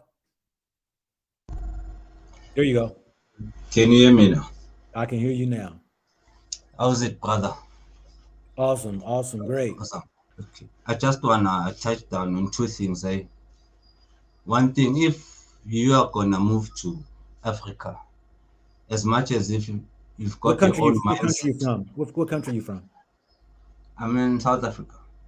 You're in South Africa. Okay, all I'm in right. South Africa. As much as you are gonna move over here with your mindset, you have to know that you are going to a different location, which means you must go and integrate. Unlike me going there to America and then living like I'm in South Africa. If I'm gonna go to America, I must integrate with the people so that I blend in and don't feel like I made a mistake, you know. Yeah. Because most people, what they do when they move to other places, they go there, but they still having the same mindset from where they're coming from. And that's part of reparation, especially for the ones that believe they belong to Africa. They came there in slave ships via their ancestors. So when we look at the word repair, from reparations, if you are from Africa and you are somehow caught up there in overseas, for you to come back is part of reparations. You are being repaired, you are being restored to your original self. I don't know if you get me. Yeah, I'm following you. So what I want to say to all the people who believe they came there via the slave ships, via their ancestors, reparations is part of them coming over here. So what I suggest is that they lobby each other, try to gather up some funds or something so that they can come back here the very same way the ancestors went to USA or Europe. Because you know Yeah. our ancestors, the ancestors came there, most of them via slave ships. So it's only right for the descendants to come back with ships as well. That's I I feel think we you. should yes, that should be part of the reparations lobbying. You must include when you approach the relevant authorities. I feel you. I appreciate that, brother. Yeah, most definitely. I mean, you're talking about, reparating oneself into, a better place, a different place beyond in which you may be sitting at. And many people don't look at it that way. I've said that before about, you know, hey, if Africans can come in and take out wealth out of America, why can't Americans go into Africa and take them American dollars and build their kingdoms, their queendoms, what have you. Yes, So it's the same yes, thing. I mean, so play the game, know how to play the game, know where because today the dollar's strong in a lot of countries, and there's times when it becomes very weak. So even knowing that if you sit on money, and I got to go back to my sister who had $850 car note, and I'm like, what do I do with $850 a month? My goodness! But many of us we spend money like that and don't even realize we are throwing money away, and yet this money could be used as a means, like you say, a reparations, or as a means of building elsewhere to free oneself out of the place that you might be in. So I thank you, my brother. yes. Let me add to that. The diaspora has an advantage over there because when you come to Africa with the US dollar or the foreign currency, you know that it multiplies. So if someone comes there with like the same sister with $850, I can only imagine if she came to South Africa, she would be a millionaire. She could afford to build a whole community. with the school, with the hospital. You know, that's the advantage the diaspora has. If they can just collect their money and come to Africa. Yeah, yeah. Especially Well, I appreciate you, brother. I appreciate you. I'm gonna come to a close here for some people. I'm gonna say something, but I appreciate you and your words. Peace and love to y'all down there in South Africa. Yes, go black. All Don't right. forget the scriptures, brother. All right. Sure. Yeah. So let me say this right here, family.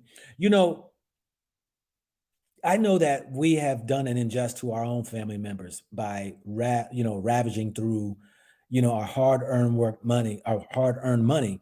And, I made reference to our sister 850. And I know there's people out here who just really, because of, where we find ourselves in, we work hard, we want to play hard. We work hard, we want to show, I want to get what I want. And not realizing that, the expenses that we actually put out on a monthly basis, like young man was saying, is that what you can do with that in some countries. You know how far $1,000 go. I can live off of $1,000 if I was to rent. If I was to rent a place in Africa, one of the countries, and I've been to 26 of the countries, I can get $1,000 to possibly last me about. We're talking about food. We're talking about my cell phone. Then we're talking about a roof over my head for rent, and maybe some transportation. That's the main things, really. But I can get that to last me about 3 months. About 3 months, close to 3 months. But in saying that, I'm glad you all came in. The Great Escape. The Great Escape is happening, and yet there's many who aren't escaping out of them mentally, physically, and spiritually. Let me share this with you all. For those who know, my wife is a physician. She's saying this right here, right now. Alcohol is doing a havoc on so many people. She's never seen in her 27 plus years, this is a 27 year practicing, 27th year, she's never seen so many people who are dependent on alcohol, especially in their late 20s and 30s. She has never seen so many people depending upon drugs. She had 2 senior women coming in trying to get opioids, trying to play a game on her in their 70s, trying to get opioids. She has never seen so many people who are getting sick because the heavy use and the continuous use of marijuana. Can't hold food down, throwing up. She said, this is devastating. She says that every week, at least 2 to 3 times, or 2 or 3 days, she is bombarded with people, women and men, with alcoholism, marijuana abuse, opioid abuse. And it's all because of many don't recognize they're depressed. Me and my wife was driving down the street, and there was this white girl who was putting signs on, and it had, are you stressed, going to have anxiety or depression? And they had a phone number. You see, people don't even realize when they are even going through this depression. So many of us are going through a struggle and behaving in fashions that we are depending on substances to get us through. Take it from me. I've been there. I have been there for many a year. And yet, yes, somebody said that substance is like slavery. Oh, it holds you back. It holds you down. It steals your drive, your ambitions, your creativity. It steals life out of you. Drugs do nothing but take from you. Even though I have brothers and sisters argue and say, what's wrong with marijuana? Well, tell me what does it benefit you? And as soon as they say it adds something to them, I already know they are in a place of lack. Now, I ain't trying to preach to many people. We're talking about the conditions of the mind of our people and where we are. The great escape from these substances, the great escapes from toxic relationships, the great escape from this mindset of thinking that you are in a good situation when you know doggone well you are in a depressed state.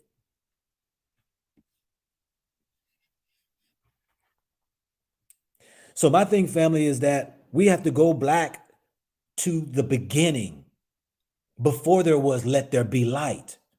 See, there was an existence. There was this entity. There was this presence before there was light. Come on, y'all got to hold on what I'm saying now. You got to hold on what I'm saying. You got to understand that dark matters. Dark matter. You know, and you look into the universe, it's filled with dark matter. And in that is the presence of what they don't understand, how it connects everything to everything. I call it the power of the Most High.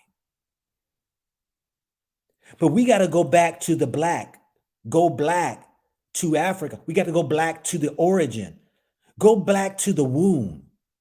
When you was in the dark space of your mother's womb, before you came into this crazy world, you were being developed.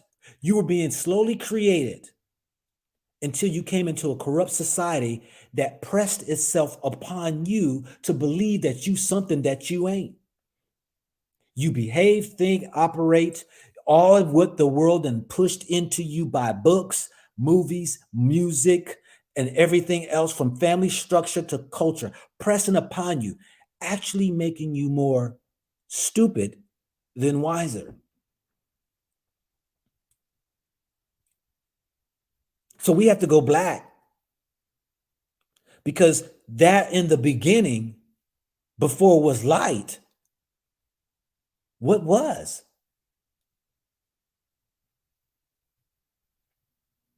Before you came out of the womb into the doom or into the light of the world, where were you? What were you? You see, you have people who have you believe that you were born a certain way. You have people believe that your thoughts should be certain ways. You should behave certain ways. You should identify the certain ways, when it's so far from the truth. If one can accept how they are, look, let me share this right here. My wife has a son who has autism. And, you know, so being 27 years old with autism, his mind is in a different place. And I'm going to share this with you. And as innocent and as beautiful as he is, he takes on so much garbage from the world that even it projects and shows you the idiotic way of this world system. So when people have an autism, the information they gather in is magnified in a way. So you might see some who, when they get a hold of stupidity, ignorance, it's projected even more profound. So in his mind, you know, I had conversations with him because I you know, he has this belief that there are magics that happen. And these scammers that are out here, they find people like him, and he continues, you know, back then, because now, you know, we have control over his money, but he will send all his money to these scammers and believing he's going to take $50 and get $1 million something dollars or $1 billion. And I'm like, wow, this is just so like people today that are trying to get rich quick. And then he's like, you know, but you don't understand. I mean, you know, they have this magic that I can use, and then I can go ahead and get this money. And it's hard to talk to somebody. Stay with me now. It's hard to talk to people who are stuck in a place. Even you calling yourself sensibly thinking are stuck in mindsets that you can't see how you think and talk because you're stuck in it.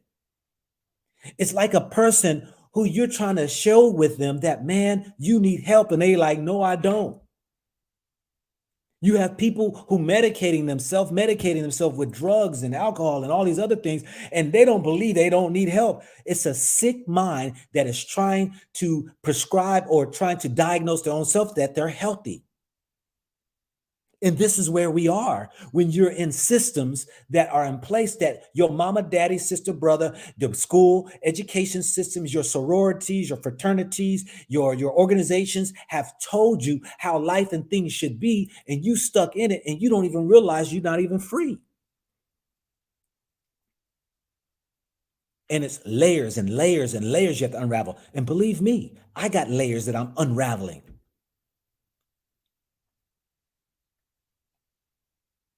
How hard is it to tell people? I mean, it's hard to tell people. When I say hard, meaning for that person, not me, I just tell. But when you try to share with somebody, it's like, brother, look this way. Sister, look at it this way. They can't do it because it's been so ingrained and stuck in their mind, and they can never go black.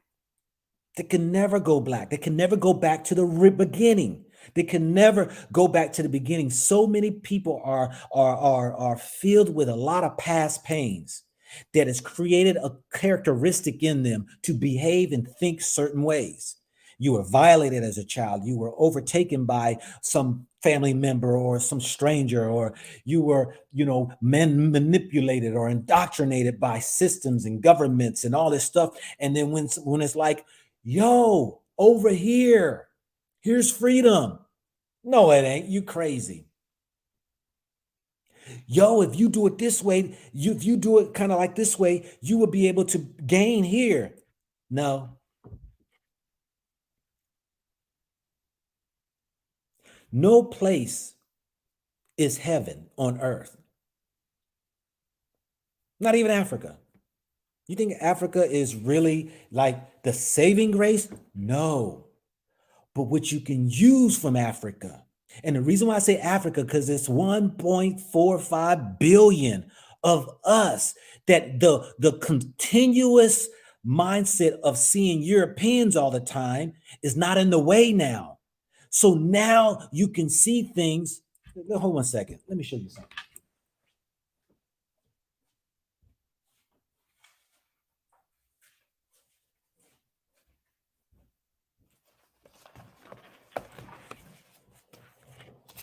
Let me show y'all something here. When you are surrounded by billboards, people who look like you, and you see people who are doing businesses, and you see people who are in institutions and CEOs and corporations and stuff, when you see people that are on money that look like you, it's Tanzania, when you see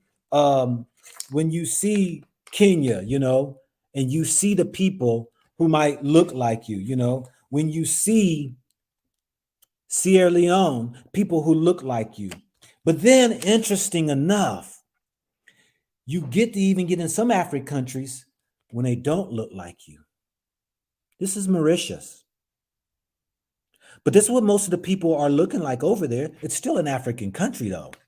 Here is Mauritius, too, one of their bills. A country in Africa. Who got Africans, but it's a conglomerate mixture of people. But the thing of it is I know somebody gonna say, where Ghana money at? I got all these countries. Okay, all right, hold on 1 second. Let me get Ghana, because some of y'all are like, I want to see Ghana.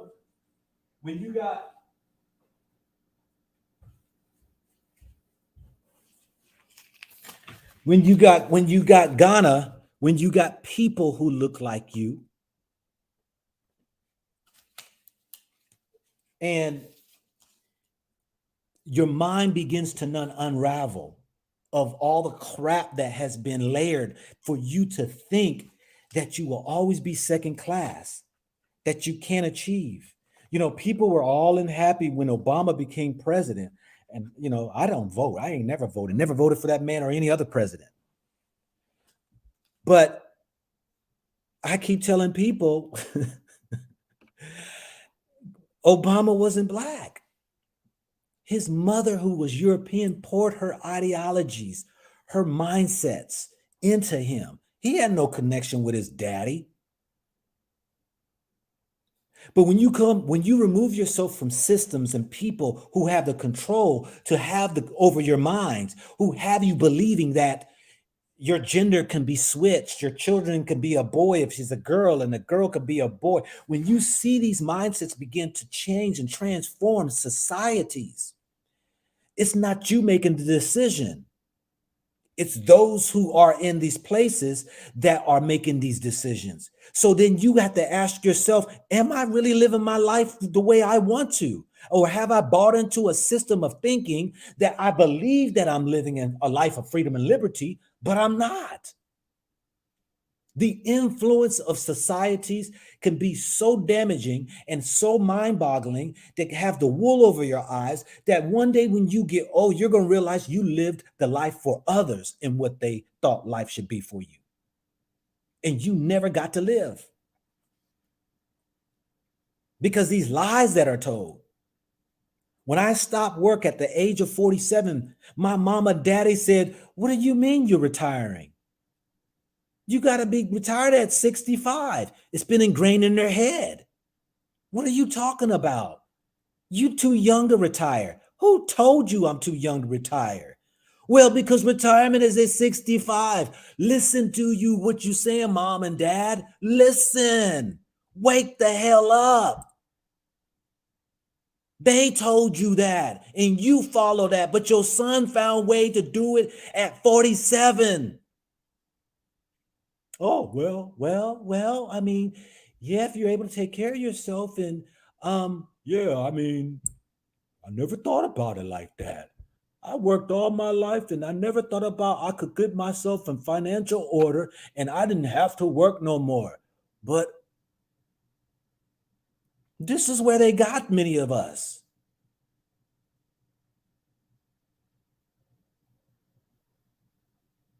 Well, you need money. You need money to go ahead and to do things. That ain't true.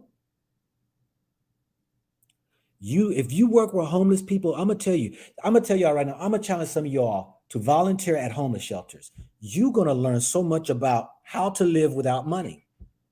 It took the sting of my fear I used to have about becoming homeless because my mom and my brother and sister and them had to go through that.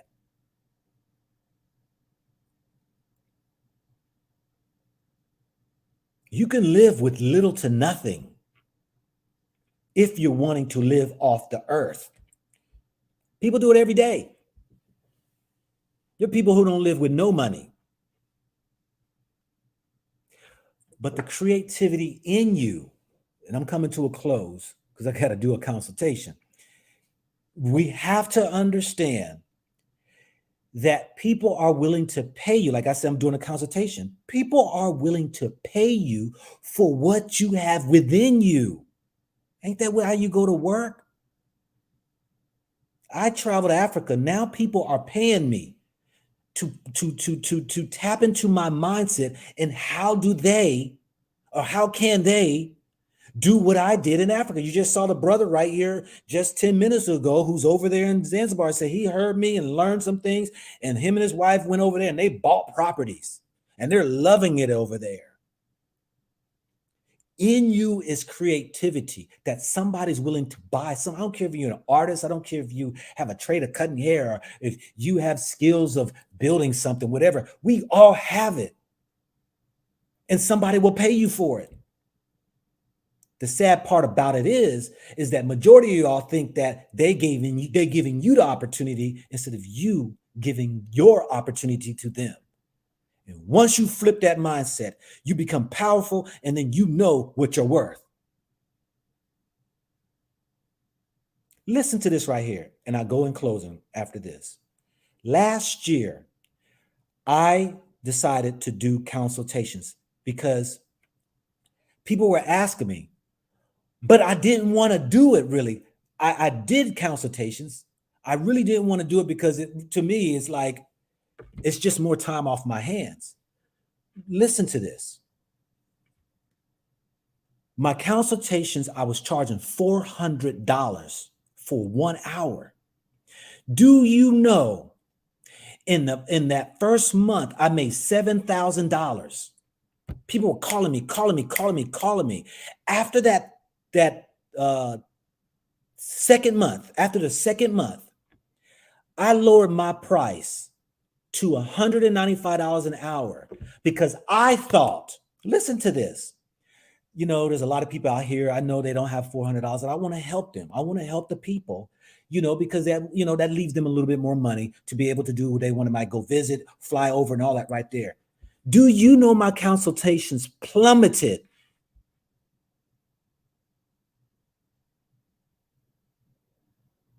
I didn't make that $7,000 that I made that first month. My money went like this. Woof. Do you know what that told me? The value that I had, people were willing to buy it. And because the price that was less than what I'm valued at, I already know my value. That's why I put $400. I thought that it would keep people away, and it brought people. But because of devaluing myself and the number, people then didn't take it serious because people want to pay for what things are worth. And people are afraid to put their value because they're afraid they're going to lose the money. I hope somebody got that gold nugget. With that, family, you can always go and venture to another country, and you're going to find where you are to get in, to fit in, and find that you will have more liberties and freedoms beyond America. If not, enjoy where you have. And I believe that, hey, every man has a right to live his life wherever he wants. But sometimes when you are a slave, and those who can't see it will die a slave. This is your man, not your boy. Go Black to Africa. Peace out, family.